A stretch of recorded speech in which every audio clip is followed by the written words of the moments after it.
నమస్తే రమగారు. నమస్తే చేయ. రమగారు, మనము పాత సినిమా కథల్ని చెప్పుకుంటూ ఉన్నాం కదా, గుణసుందరి కథ చెప్పుకున్నాం. మరి అలాంటిది ఏదన్నా ఇంకొకటి అందరికీ తెలిసి ఉండాలి, కొంతమంది తెలియకుండా, అంటే మళ్ళీ చూడాలి అనే ఒక ఉత్సాహం వచ్చేలాంటిది. పాత సినిమాని మళ్ళీ వెతుక్కుని చూడాలి. ఎస్, అసలు చూడని వాళ్ళు అదేమిటో చూడాలనుకోవాలి. జగదేక వీరుని కథ చెప్తాం. ఓకే. మామూలుగా మనకి సోషల్ కథలు అంటే మామూలు సాంఘికమైన కథలు, సంసారాలు, ఇళ్ళు వాకిళ్ళు, మేనమావులు, మేనతలు, ఆస్తులు, పోవటాలు, వచ్చేటాలు, ఇంటి గుట్లు, ఇలాంటి కథలు బోల్డ్ ఉన్నాయి సినిమాలు. జానపద కథలు కొంచెం తక్కువ. పౌరాణిక సినిమాలు చాలా ఉన్నాయి. ఒకే మహాభారతం మీదే కొన్ని డజన్ల కొద్దీ సినిమాలు ఉన్నాయి. మహాభారత గాథల మీద రామాయణం కథలు కూడా చాలా ఉన్నాయి. కాకపోతే ఇవి ఉంటాయి కదా జానపద గాథలు, ఇవి చాలా ఆసక్తికరంగా ఉంటాయి. ఇప్పుడు అదే కథని మళ్ళీ ఇప్పుడు కొత్తగా ఇంకో కొత్త హీరో హీరోయిన్లను పెట్టేసి దీని ట్రీట్మెంట్ కొత్తగా ఉంది. ఇది కూడా ఇంట్రెస్టింగ్గానే ఉంటుంది, బాగుంటుంది. Jagadeka Veeruni Katha musical hit. Okay. NT Rama Rao గారు మహాద్భుతంగా కనపడే సినిమా. మామూలుగా నేను ఎన్టీ రామారావు ఫ్యాన్ కదా, నీకు తెలిసింది. అవునవును. ఈయన రామారావు గారు 70s తర్వాత నేను చెప్పలేను, 80sలో రంగుల సినిమాలు వచ్చాక చెప్పను. అప్పటికి ఆయన బాగున్నారని నేను చెప్పలేను. కానీ జానపద సినిమాలలో కానీ పౌరాణిక సినిమాలలో కానీ రామారావు గారు లాంటి అద్వితీయమైన సౌందర్యవంతుడైన కథానాయకుడు లేడు అసలు తెలుగులో. మహాద్భుతమైన దైవిక సౌందర్యం, ఆయన ముఖమే చాలా బాగుంటుంది. భాష చాలా అద్భుతమైన భాష, మంచి పర్సనాలిటీ, ఆజానుబాహువైన మనిషి అవ్వటం, ఆయన కళ్ళు, ఆయన మొహము, నవ్వు చెప్పడానికి వెళ్ళేది అందం చాలా అద్భుతంగా ఉంటుంది. ఈ జగదేక వీరుని కథలో మనం సూపర్ హిట్ శివశంకరి పాట జగదేక వీరుని కథలో. ఓకే. ఇప్పుడు నీకు గుర్తొచ్చింది. ఇదే కాకుండా జరకాల ఆటలలో పాట, ఓ సఖి ఓహో మదీయ ప్రేయసి, అది కూడా అందులోదే. బోలెడన్ని పాటలు ఉన్నాయి. అన్ని పాటలు అంటే జలకాలాటల్లో. అవును, జానగారు అది వచ్చేస్తుంది. హీరోయిన్స్ ఎవరు గారు? Heroines B Saroja Devi main heroine. B Saroja Devi, తర్వాత ఏమో ఎల్ విజయలక్ష్మి, తర్వాత జయంతి గారు, ఆ తర్వాత 4వ క్యారెక్టర్ చేసిన అమ్మాయి మరి రత్నం ఏదో, ఆవిడ పేరు నాకు బాగా గుర్తులేదు. నలుగురు హీరోయిన్లు. మెయిన్ క్యారెక్టర్స్ ఎక్కువగా కనపడేది బి సరోజాదేవి మెయిన్.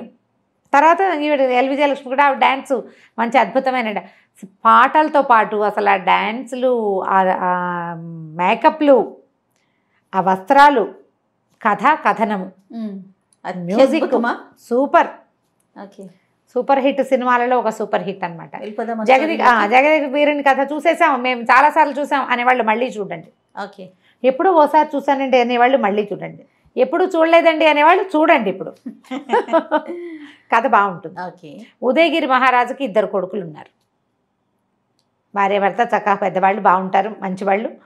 ప్రతాప్ పెద్దవాడు, జగజ్జిత్తు రెండోవాడు. అయితే జగజ్జిత్తు కొంచెం తింగరవాడు, స్వార్థపరుడు. ప్రతాప్ శౌర్యవంతుడు, కొంచెం మంచి తెలివైనవాడు. అయితే ఒకసారి ఏమంటే మంచి అత్యద్భుతమైన పండు వెన్నెలలో భార్యాభర్తలు మాట్లాడుకుంటూ రాజకుమారులని అడుగుతారు, ఏం చేయాలనుంది. ఇలాంటి మంచి ఊహలు వస్తాయి వెన్నెల్లో కూర్చుంటే, ఆలోచనలు మంచి మంచి వస్తాయి. అయితే ఏమి చేయాలనుందంటే ఇతను ఏమంటాడంటే, ఒక కల వస్తూ ఉంటుంది నాకు ఎప్పుడు, ఇట్లాంటి పండు వెన్నెలలో వివాహయోగ్యమైన వయసులో ఉన్న రాకుమారుడు, ఇలాంటి ఊహలు వస్తాయన్నమాట. ఇంద్రకుమారి, నాగకుమారి, వరుణకుమారి, అగ్నికుమారి, 4 దేవకాంతలు నన్ను సేవిస్తుండగా సుఖపడాలని, భోగించాలని ముందు నాకని చెప్తాడు. చెప్పేసరికి ఇవేం విపరీతమైన ఊహలు అని తిట్టిపోస్తాడు తండ్రి. పెద్ద కుమారుడు అలా చెప్తాడా? రెండోవాడు ఏమంటాడు, ఇప్పుడు అందరూ మత్తుగా ఉంటారు, ఇప్పుడు వెళ్ళి మన శత్రు సైన్యాలని మనం వశం చేసేసుకోవచ్చు, అలాంటివి చెప్తాడనమాట. పెద్దబ్బాయి ఏదో తెలివిగా చెప్తాడనుకుంటే ఇతను ఇట్లాగా మోహపరవశుడైపోతున్నాడు అనిపిస్తుంది తండ్రికి. పిచ్చి ఊహలు. ఇంద్రకుమారి, వరుణకుమారి, నాగకుమారి వీళ్ళంతా ఎక్కడి నుంచి వస్తారు? దేవకన్యలు మానవులకి కుదురుతారా ఎక్కడైనా? దాన్ని గట్టి గట్టిగా కాకలేస్తాడు. కోపం వచ్చేస్తుంది ఆయనకి.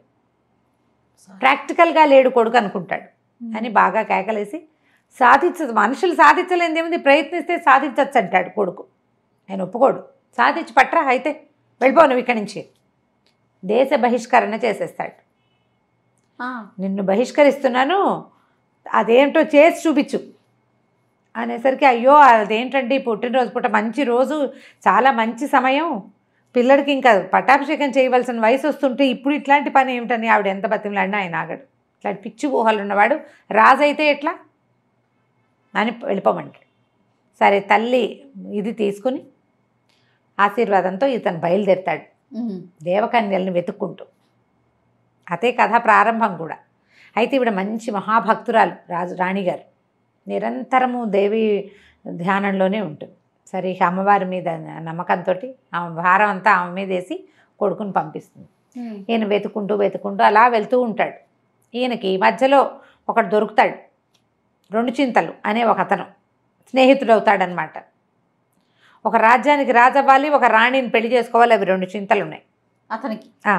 నాకు దొరుకుతాడు. ఆయన రేలంగి గారు చేశారు ఆ కార్యం. ఊరికంటే కథలో కొంత కామియో ఏమంటారు హాస్యం జోడిస్తారు. ఇవి వెళ్తూ ఉంటే ఈయన 2 దయ్యాలకి 2 దయ్యాలు కలుస్తాయి వీళ్ళకి. ఎక్కడో ఒక 2 ఆత్మలు అనమాట, రాక్షసులు, బ్రహ్మ రాక్షసులు. వాళ్ళ నాన్న ఏవో 3 ఆస్తులు ఇచ్చాడు, ఆ 3టిని పంచుకోవటం కోసం కొట్టుకుంటున్నామని.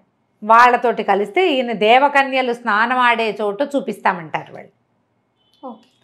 వాళ్ళు పట్టుకెళ్ళి ఆ దేవకాంతలు ఎక్కడ స్నానాలు చేస్తారో అక్కడికి తీసుకెళ్తారు.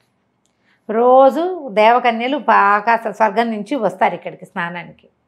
జయంతి, నాగిని, వారుణి, 4వ ఆవిడ పేరేంటో జ్ఞాపకం రావట్లేదు నాకు. అగ్నినందన ఆవిడే, అగ్ని కుమార్తె. వీళ్ళు 4 వస్తారు అక్కడికి. సరే చూస్తే ఎంత అందంగా ఉన్నారో. వాళ్ళని మాట్లాడించడానికి ప్రయత్నం చేస్తే ఆవిడకి అస్సలు శిల చేసేస్తుంది తన్ని. పెద్ద స్విమ్మింగ్ పూలు, ఆ జలకాలాటలలో పాట. రాయి అయిపోతాడు. రాయి అయిపోయేసరికల్లా ఇంకేం చేయాలి? ఈ 2 చింతలు కూడా ఇతనితో పాటు ఉంటే రాయి అయిపోయిన వాడిని చూస్తూ ఏడుస్తూ కూర్చుంటాడు. అక్కడ ఆవిడేం చేస్తుంటే తల్లికి ఏదో దుశ్శకునంలాగా కనపడి అమ్మవారిని ప్రార్థిస్తుంది, నా కొడుకుని రక్షించమని.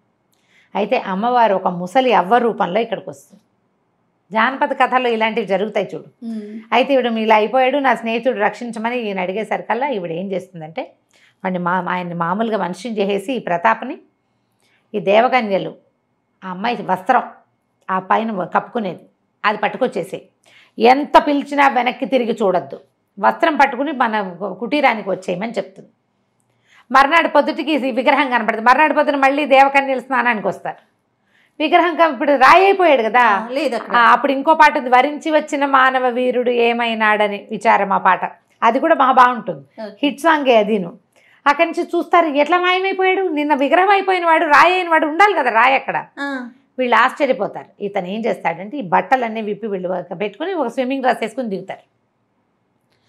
ఆ బట్టలు వేయించి ఈ జయంతి యొక్క చీరని అపహరిస్తాడు. ఆ చీర పుచ్చుకుని పరిగెడతాడు. వెనకాల ఈవిడ పంచకట్టేస్తుంది, పరిగెత్తుకుంటూ వస్తుంది. వస్తే ఈవిడ ఏం చేస్తుందంటే ఈ వస్త్రం పుచ్చుకుని ఇతను అమ్మవారి దగ్గరికి వచ్చేసాడు. వృద్ధురాల రూపంలో ఉంది కదా. ఆవిడ ఏం చేస్తుంటే దాన్ని చిన్నగా చేసి ఇతని శరీరంలో తొడలో భద్రపరిచేస్తుంది. యుద్ధానికి మాత్రం వెళ్ళకూడదు ఇది పట్టుకుని. నువ్వు బాగా నమ్మకమైన వాళ్ళకి ఈ వస్త్రాన్ని అప్పచెప్పు.